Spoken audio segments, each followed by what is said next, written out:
in a light blue dress sat by the window. There was a white puppy lying under the chair she was sitting on, and the woman was holding a dog leash in her hand. There is a rose in the glass vase in the center of the round table. At this time, a tall, delicate man with makeup on his face walked in with a slightly bent waist, holding a rose in his hand. He looked at the lady having tea by the window and walked over. "Hello, are you Miss Mingyan?"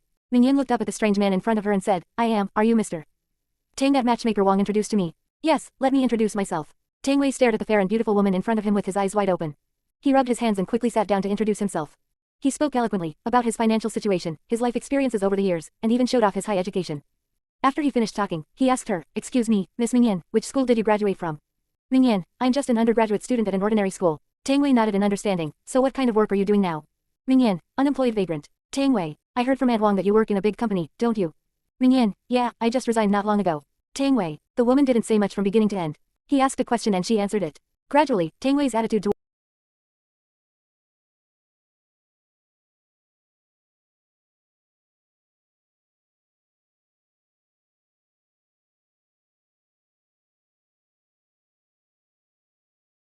towards her became less enthusiastic than before. Except for her face, she was inferior to him in every aspect. Tang Wei couldn't help but look down on her.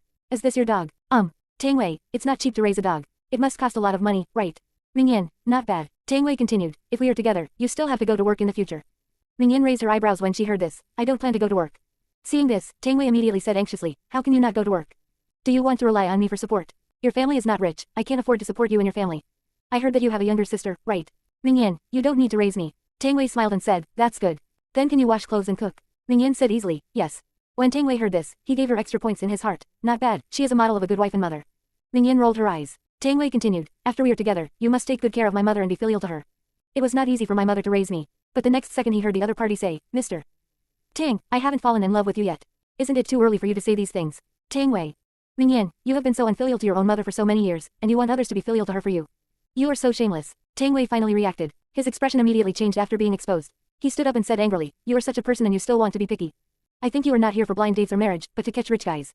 Upon hearing this, Mingyan rolled her eyes again. "It's another strange flower, and a big one at that." At this time, the voice of the little white dog lying under the chair reached Mingyan's ears. "Mom, let's get out of here quickly, this soup is too dirty, we can't have it." Hearing her beloved say that Tang Wei was dirty, she couldn't help but become interested. Yes, she has had the ability to hear animals' voices since she quit her internship 2 months ago. Every time she was able to peek into some people's secrets through the inner thoughts of animals, which brought her many conveniences. Take blind dates for example. Her dog can always reveal the unknown past of her blind date. She had never imagined that some people's inner world could be so unbearable. From the initial shock to the calmness now, every experience refreshed her cognition, making her almost become a calm spectator.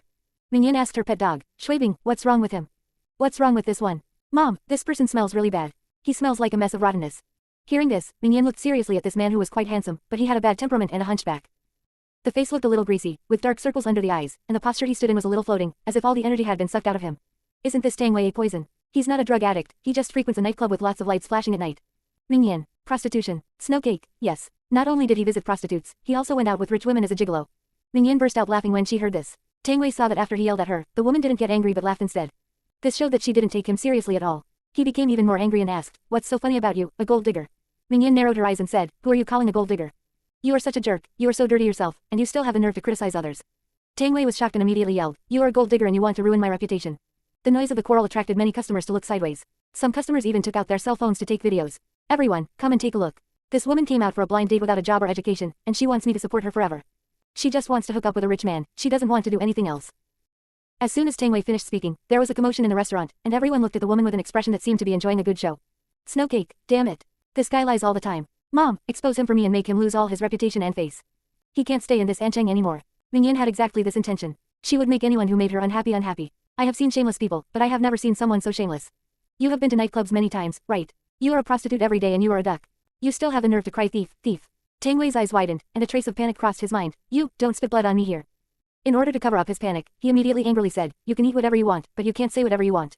Do you have any evidence? Be careful or I'll sue you for defamation." Seeing this, Mingyan called the police. "Hello, police officer. There's a man who often solicits prostitution here. Come over and arrest him." After saying this, Tang Wei's expression immediately changed. Do you have any evidence?" "Mingyan, evidence? You just came out of the chicken shop a few hours ago. I can smell the stench on you." Tang Wei's face instantly turned purple. The customers around subconsciously covered their noses with their hands. At this time, a beautiful ragdoll cat ran over and lay on the chair where Mingyan had sat. Then Mingyan heard the cat's inner voice. "Oh, this Thomas also hooked up with a 16 or 17-year-old girl, and even got her pregnant. How irresponsible. Last time I saw that little girl was found pregnant by her parents, and they beat her half to death. How pitiful." After saying this, Mingyan got angry. You damn scumbag. You actually got a junior high school student pregnant. The people in the restaurant gasped when they heard this, and then their eyes were filled with anger. The cat is still chattering. After it finished talking, it turned around and looked at Mingyan with a look of horror. Could it be that the human in front of it could hear all the cat language she spoke? Mingyan, not only that. He also stole $1 million from a rich woman before. A customer said excitedly, holy crap. Big news. You can't judge a person by his appearance. This Tangwei looks like a decent person, but I didn't expect him to be this kind of person. It's so funny. He just said that girl is a money worshipper. I don't know who is the money worshipper. This man is a prostitute and a gigolo. How can he have the nerve to turn around and criticize others when he is so filthy himself? I think this man was rejected by this beautiful lady, and he was so angry that he wanted to throw dirty water on her. The lady is really unlucky to meet him. Who the hell introduced this blind date to this young lady? Isn't this a disaster for her? Great job, little sister. So cool. All the secrets buried in Tangwei's heart were revealed in front of everyone at once, and his face instantly felt hot. Facing the accusatory and mocking looks from everyone, he felt so embarrassed and ashamed that he wished he could find a hole to crawl into. At this time, a fat and strong woman in her 40s appeared at the door of the restaurant, and her sharp eyes swept the entire restaurant. Cat, wow wow wow. It's this rich lady. She was on the phone just now and I heard everything. This Tangwei is in trouble. I have something to watch. The rich woman saw at a glance that the man in front of her was Tangwei, who had taken away $1 million from her and ran away.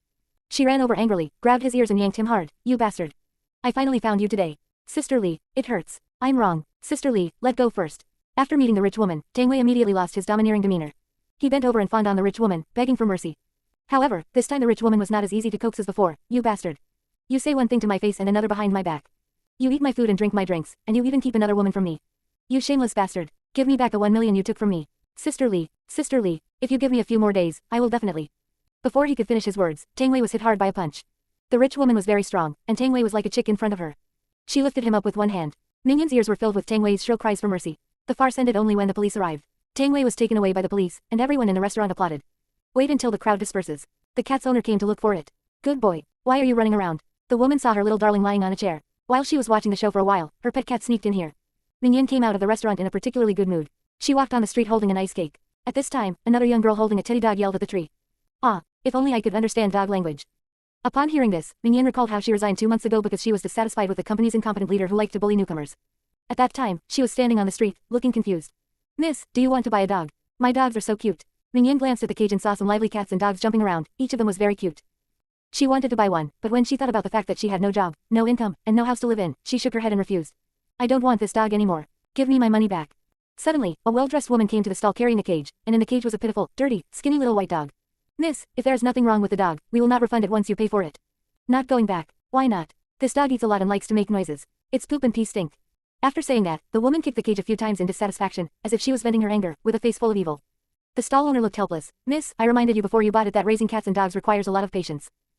She thought of the day when this exquisitely dressed lady came with her boyfriend, squatting in front of the cage and saying that dogs were cute, like little angels, and she wanted to buy one. Her boyfriend bought one for her because he saw that she liked it. Unexpectedly, in just a few days, she hated dogs so much. But she is used to this kind of thing. Many people just think cats and dogs are cute, but when they raise them, it is not the case at all. There is a huge difference between watching others raise a child and raising one yourself. Exquisite woman, I don't care. You have to give me my money back anyway, she said viciously, otherwise I will throw this dog to death in front of everyone.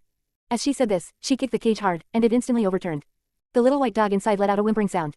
The stall owner immediately ran over with a distressed look on his face and turned the cage over. With a look of complaint on his face, he said, Miss, how can you treat a dog like this? This was the first time she had met such a person. She was really unlucky today. Before Mingyan was about to leave, she suddenly heard a strange cry for help in a childish voice. She thought she had heard it wrong, shook her head and continued walking forward. Someone come and save me. I feel so bad. Woo-woo, I am almost suffocating. Come and save me. Closing square bracket. Mingyan paused, followed the source of the sound, and saw the little white dog in the cage. Is this dog talking? It's me who's speaking. Kind sister, please save me. I'm starving to death. When Mingyan heard this, a look of shock and horror appeared in her eyes. A dog that can talk. Yes. That's my voice. Please, pretty lady, save me. At this time Mingyan had already confirmed that the voice speaking was that of the little white dog. This woman is so bad, she wants to throw me to death. And I haven't eaten for a few days. I'm so hungry now. Seeing this, Mingyan looked up and saw that the elegantly dressed woman was still arguing with the stall owner. Please, kind sister, buy me. I will be very obedient. Mingyan sighed, I don't have a place to live. And I can't afford to support you. When the little white dog heard this, his eyes became lost and he retracted his claws. Mingyan saw the lost look in the puppy's eyes and saw that they were still arguing. After hesitating for a while, she gritted her teeth and stopped them. Stop arguing. Give me the dog. I'll buy it. After that, the stall owner and the exquisite woman stopped arguing. Soon, Mingyan paid the money. The exquisite woman took the money, rolled her eyes at the stall owner, and then left. The stall owner looked at the man walking away and couldn't help but curse. This is the first time I've met such a rubbish person. Then he smiled at Mingyan and said, Little girl, thank you for today. Mingyan said nothing. She took the little white dog home and named it Shuibing. When Li's mother saw her daughter coming back, she immediately came over and said with a smile, Yinyan, how was your blind date today? Mingyan looked at her mother and hesitated to speak. When Li's mother saw her daughter's attitude, she knew it had failed again. She couldn't help but chatter on. Your Aunt Wang specifically told you that the guy you're going to meet this time is a good guy. He's honest, has a good job, and is well educated. Most importantly, he is an honest person, doesn't smoke, doesn't play cards, and there is nothing wrong with him. When Mingyan heard her mother say that he was an honest person, she couldn't help but laugh. Seeing her daughter still laughing, Li's mother couldn't help but ask, "You're still laughing? Did you hear what I said? What's wrong with that boy that makes you look down on him?" Mingyan took a bottle of drink out of the refrigerator and said, "He solicited prostitution." Li's mother was still chattering away, saying that she was ignorant. Until she heard her daughter's words, she was stunned for a few seconds and stammered, what did you say?" "Prostitution." Li's mother thought she was hallucinating. Mingyan nodded and said with a smile, "Well, I have sent him to the police station now." Mother Li was stunned for a moment, unable to utter a single word. Then, the living room was quiet for more than 10 seconds. Li's mother said, "Yin, how do you know he solicited prostitution? This was the first time you met him." Mingyan looked at her mother with a smile, then raised a finger to her lips, secret. After saying this, she looked at the person next to her who was happily eating a meat and bone snow cake, and smiled. At this time, Matchmaker Wang came to visit with a group of aunts. "Hey, Mingyan is back. How was the blind date?" The neighbor aunties kept asking questions, and Mingyan wondered why these aunties were so concerned about her blind date.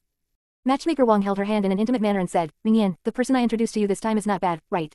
He is a handsome guy with a good family background. You will definitely not suffer any loss if you marry him." Mingyan smiled and pulled her hand back. "Sorry, Aunt Wang, I don't like that guy." Hearing this, Matchmaker Wang's face changed. "You still don't like this?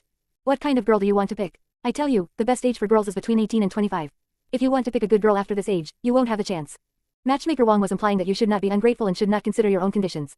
Other aunts also advised, "Mingyan, although it is said that young people nowadays get married late, you should not follow their example. Look at those who are still unmarried at such a young age. They rent a house and live alone. How lonely they are. Yes. It's better for people to have a companion, so that they will have someone to rely on when they get old. Mingyan, don't worry about that." After a pause, he added, "Also, don't be so eager to introduce me to someone in the future. I'm not interested in blind dates." You ungrateful bastard," said Matchmaker Wang. "We are introducing you to someone with good intentions, and we pick the best ones, but you have this attitude." Ming Rui, who was playing with her tablet computer, saw a familiar video. "Come and look. Isn't this my sister?" Recently, a woman went on a blind date and met a man who solicited prostitution. The person in the video is the blind date introduced by Mingyan and Matchmaker Wang. All the comments below. "This young lady is amazing. She knew she was soliciting prostitution the first time she met her. I think the young lady must have done some research before the blind date. Matchmakers nowadays are really deceiving. They will do anything for money." Closing square bracket. That matchmaker is so wicked, introducing this kind of rubbish to the young lady. Closing square bracket. I hope her daughter can find this kind of rubbish man too.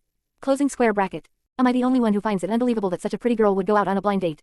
Closing square bracket. Who is this girl? I want to be her fan. Closing square bracket. Me too, if you are so pretty, you won't have any trouble finding a date. Why do you still need to go on blind dates? I want to introduce my brother to her. My brother is super handsome and he is the most handsome guy in college. Closing square bracket. The comments section is filled with comments praising the young lady, scolding the scumbag, and scolding the matchmaker. When Matchmaker Wang saw the insulting comments, her face instantly turned purple. She stood up awkwardly and hurried to leave. The aunties and grannies in the living room also looked embarrassed and each of them made excuses, saying that they had something to do at home and had to leave. After they left, Li's mother looked at her daughter helplessly. Mingyan shrugged. At this time, Ming Rui stood up from the sofa and winked at her sister mischievously. "Sister, I did a good job today, didn't I?" Mingyan gave her a thumbs up. "Not bad. You deserve praise." Ming Rui immediately said, "Then you have to reward me well, at least you have to treat me to a meal." Li's mother looked at them and said, you guys. Then she wondered, are you going too far? Ming Rui, what are you talking about? Is it too much for us to have Matchmaker Wang and her daughter? I think Matchmaker Wang and her daughter are just jealous of my sister, especially her daughter. Every time Matchmaker Wang introduces a date to my sister, those dates, besides having some dirty money, are either ugly, or a second married and have children, and have a lot of bad intentions. Mother Li, your Aunt Wang may not understand the other party's situation either. What do you mean you don't understand? She clearly knows everything. She would have kept the good ones for her own daughter. Why would she introduce them to my sister? Oh, by the way, last week, her daughter introduced a man to her at her mother's recommendation. I went home yesterday and saw him. He is very handsome. He is many times better than the ones introduced to my sister. So the mother and daughter did it on purpose. Upon hearing this, Li's mother sighed. Ming Rui was a bit hot-tempered. She said, Mom, don't save face for others in the future. My sister said she didn't want to go on a blind date, but you insisted on letting that matchmaker Wang bring someone here to meet her. Mother Li was confronted by her little daughter and was speechless for a moment. Then, as if she had finally made up her mind, she said, okay. If Aunt Wang wants to introduce someone to Mingyan again in the future, I will definitely not agree this time. Ming Rui, that's about right. Ever since their family had a falling out with matchmaker Wang, she no longer had the courage to go to someone's house to introduce them to someone. Whenever I see Mingyan, I always say to everyone, Yin, why don't you find a job? You're not looking for a partner. You've just graduated and need to go out to work. Otherwise, wouldn't your college education be in vain? You don't know it now, it's hard for college students to find jobs nowadays.